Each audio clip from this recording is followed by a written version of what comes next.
Thanks for joining us on TVC News at 1. We begin with the latest development on the contentious Electoral Act Amendment Bill. A lot has been happening recently with the newly passed law. The Court of Appeal has set aside the judgment of the Federal High Court in Umuahia, which voided the provision of Section 84, subsection 12 of the Electoral Act 2022.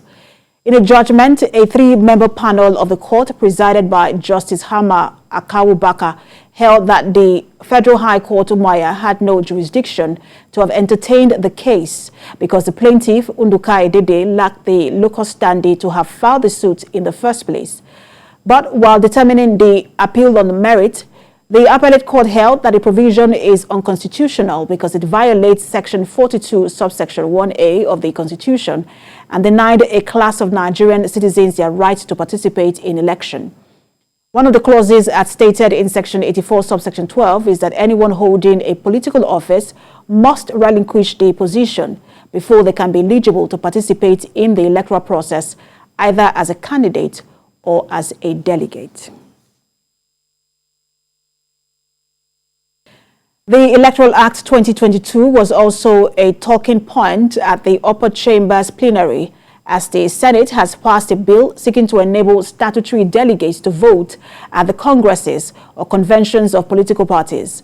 This follows the expeditious consideration of a legislation during plenary, which scaled first, second, and third readings within an hour and was passed by the lawmakers after consideration by the Committee of the Whole. Tijesu Adeoye reports. Senators returned to the chambers after a restful holiday.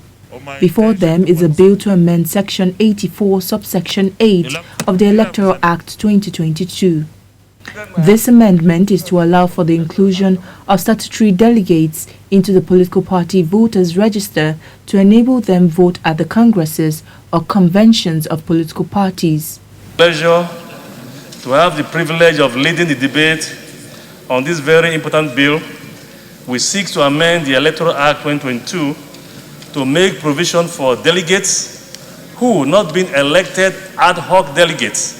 A cross-section of lawmakers who supported the bill says this amendment is a welcome development as it will give most of them the opportunity to vote during party convention. And most of us will not have the liberty of voting during the party's convention. But having said that, Mr. President, we still have a lot of sections in the Electoral Act that we need to look into. This error, which led to us coming back to look at the correction, was something that happened inadvertently. I don't think it was the intendment of this Halo Chamber, neither was it the intendment of those who perfected the document to send to Mr. President. Our Electoral Act of 2022 that we passed this year has a deficiency that was never intended, and that deficiency will deny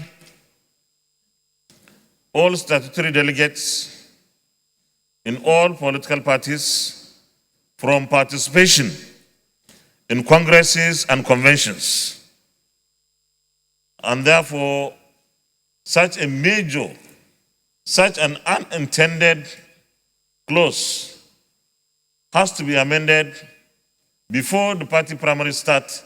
Those identified as statutory delegates include the President, Vice President, members of the National Assembly, governors and their deputies, members of the State Houses of Assembly, chairmen of councils, councillors, members of the National Working Committee of the political parties, and others. Tijesu Adeoye, TVC News, Abuja.